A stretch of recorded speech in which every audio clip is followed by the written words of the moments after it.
Buenas noches, estimada docente doctora Hilda Molina. Nosotros el día de hoy vamos a hablar sobre la disolución del vínculo matrimonial, de la sociedad conyugal, las causales y nulidades. Los integrantes son Ronnie Llano, Heidi Richard, María Vanessa Muñoz, Cintia Quiroga. El derecho es una de las profesiones que cura, mientras la medicina sana el cuerpo, la religión el espíritu. La ley cura las grietas de la sociedad. Steven Kiva. Buenas noches, estimada docente. Mi nombre es Cintia Natalie Quiroga y en esta ocasión les voy a hablar sobre qué es el matrimonio y la terminación del matrimonio. El siguiente trabajo se procederá a plasmar todos los conceptos legales sobre la disolución del vínculo matrimonial, la sociedad conyugal, las causales y nulidades, incluyendo su análisis técnico jurídico. En virtud de ello, es fundamental tener presente que la sociedad se basa en la familia, tal como lo expresan los ordenamientos jurídicos, ya que éste se encuentra conformada por personas que tienen un vínculo de sangre.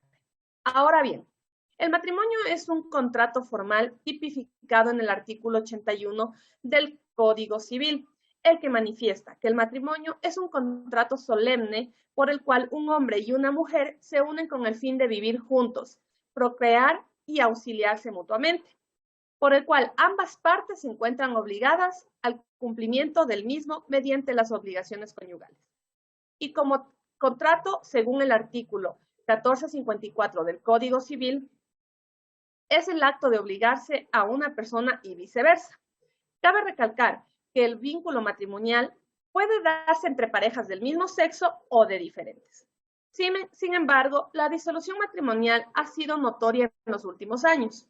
Por causas de la pandemia, en virtud de los conflictos sociales, también se estima que el promedio de duración de un matrimonio dura alrededor de 15 años. No obstante, hay más disoluciones que aumentos de contratos matrimoniales.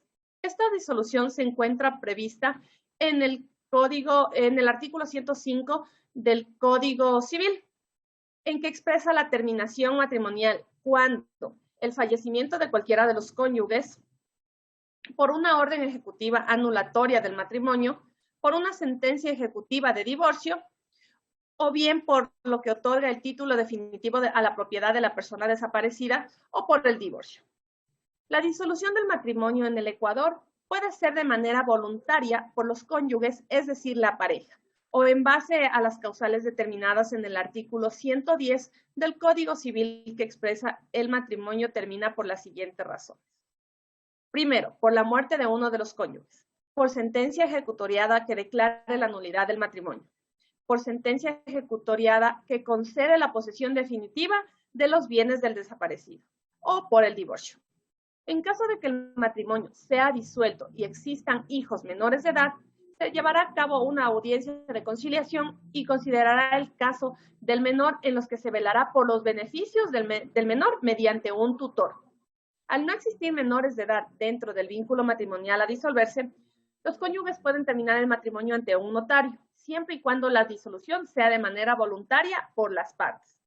Por otro lado, el divorcio judicial o el divorcio por causal se da mediante las siguientes causales expresadas en el artículo 110 del Código Civil, que serían las siguientes. Primero, el adulterio de uno de los cónyuges, los tratados crueles o violencia contra la mujer o miembros del núcleo familiar, el estado habitual de falta de armonía de las dos voluntades en la vida matrimonial, las amenazas graves de un cónyuge contra la vida del otro, la tentativa de uno de los cónyuges contra la vida del otro, los actos ejecutados por uno de los cónyuges con el fin de involucrar al otro o a los hijos en actividades ilícitas. La condena ejecutoriada a pena privativa de la libertad mayor a 10 años. El que uno de los cónyuges sea ebrio o toxicómano. El abandono injustificado de cualquiera de los cónyuges por más de 6 meses interrumpidos. En caso de que el cónyuge afectado por una de estas causas está interponiendo una demanda ante el juez,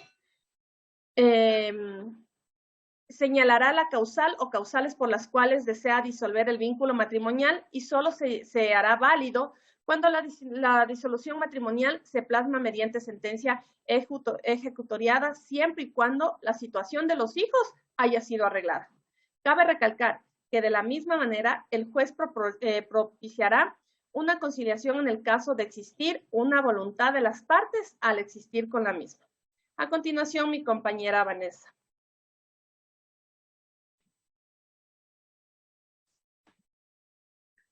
Buenas noches, doctora Hilda Molina. Mi nombre es María Vanessa Muñoz. Yo les voy a hablar sobre la adquisición de los bienes.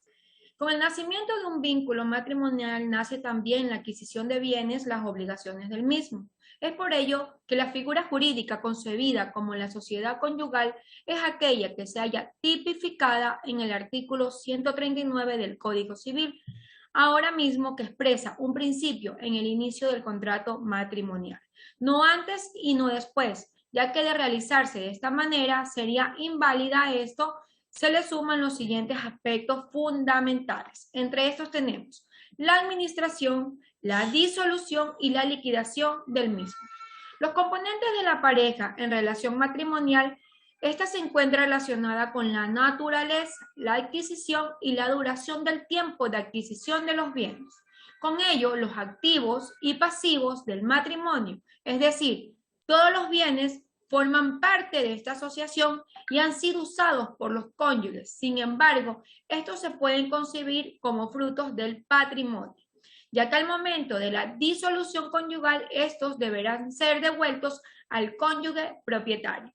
Dicho de otra manera, los activos absolutos se componen de los bienes adquiridos durante la sociedad, siendo bienes muebles o inmuebles, salarios, oficios, jubilaciones, pensiones, indemnizaciones, frutos, pensiones e intereses. Esto se encuentra tipificado en el artículo 157, 159, 160, 663 del Código Civil.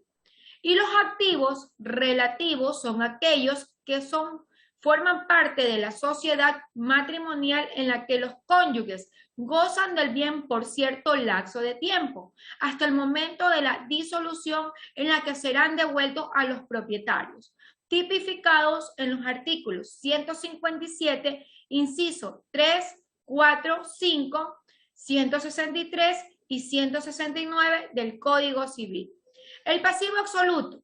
Este tiene relación con los intereses y deudas de la sociedad conyugal, es decir, el pago de un arriendo, préstamos bancarios, reparaciones y cargas usufructarias, que incluye el mantenimiento, los costos, gastos derivados de los bienes, deudas personales, deudas obligadas y cargas familiares.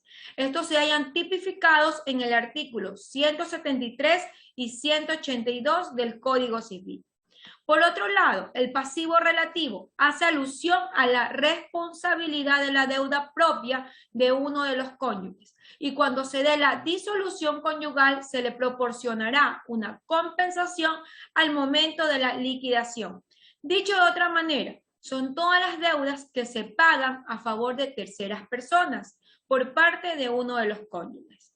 También se encuentran la administración de la sociedad matrimonial, que puede ser tanto para una mujer como para el hombre, para la administración de los bienes, ya que antiguamente existía un sistema patriarcal bien impregnado a lo que respectaba la responsabilidad de la administración de propiedades únicamente por parte del hombre, siendo esto una problemática no solamente que existió en nuestro país, sino también en varios países del mundo, que hasta el momento mantienen este sistema.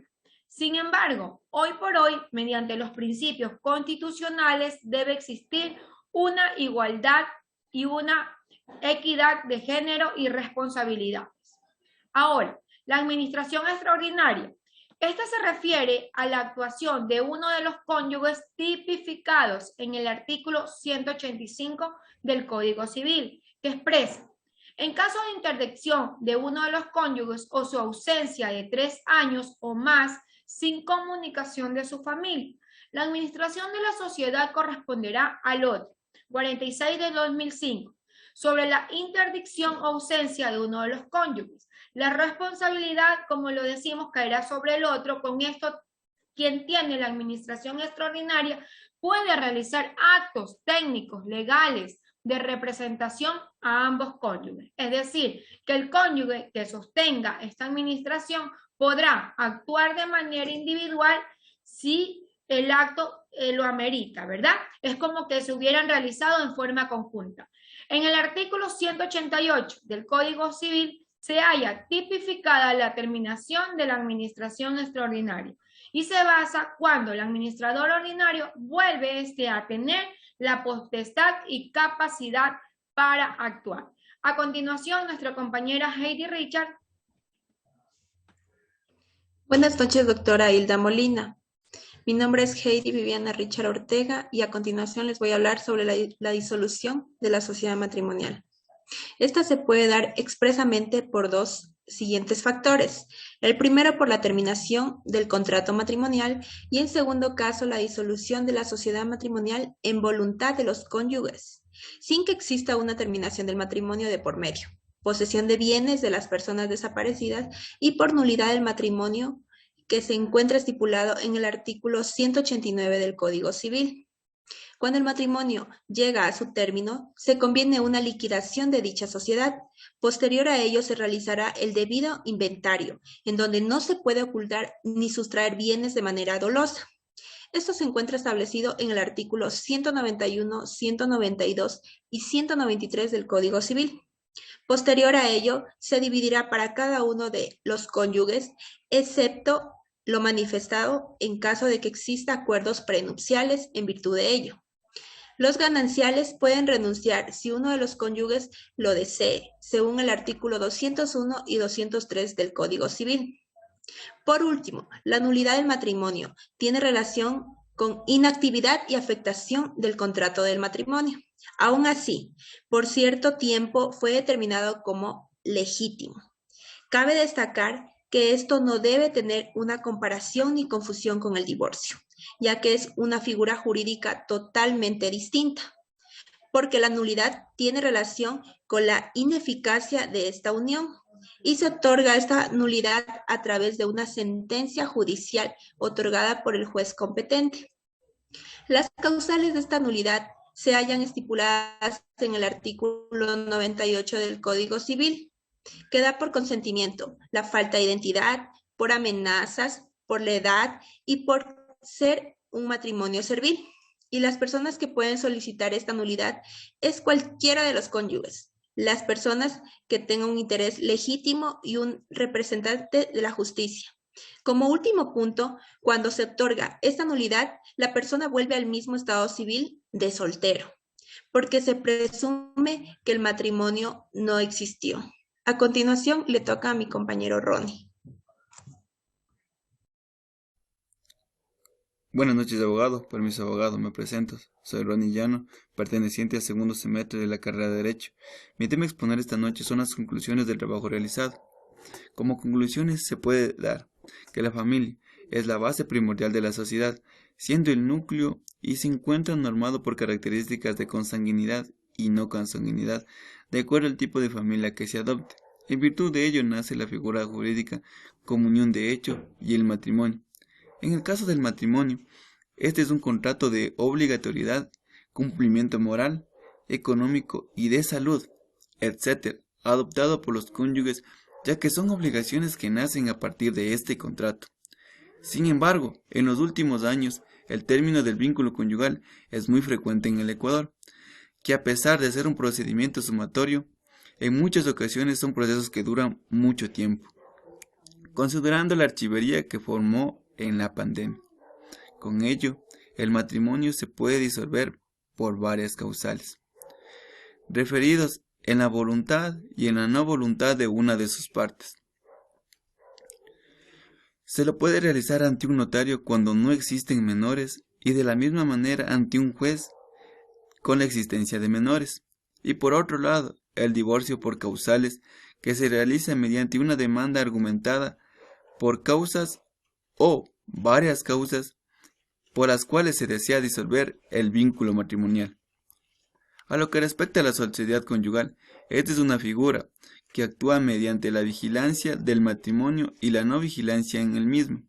Se compete sobre la repartición de las ganancias correspondientes a cada uno de los cónyuges en virtud de ellos. Se realiza la ganancia y la repartición de los acervos en caso decisible. Cabe destacar que la finalidad es dividir y disolver el matrimonio en partes iguales, tanto en material y en economía, excepto en algunas circunstancias establecidas. La nulidad del matrimonio tiene como relación la moral otorgada por personas que quiso realizar un matrimonio por varios factores que se podrían considerar como dolosos. Al contraer un matrimonio teniendo otro, por mentir a su respectiva identidad y a la discapacidad de ejercer el mismo. Sin embargo, la ley ampara esta figura jurídica al cónyuge afectado, volviendo a su estado anterior, es decir, soltero. Es fundamental tener conocimiento de este tema por factores importantes y de concurrencia que surgen dentro de la sociedad. La nulidad del matrimonio, el matrimonio y la sociedad conyugal han sido problemáticas actuales propios del derecho civil, y al ser propios del derecho civil son partes de los ciudadanos. Ellos se comprometen a la obligatoriedad de este contrato con el matrimonio. Esto es lo que se les pudo exponer. Muchas gracias, abogado.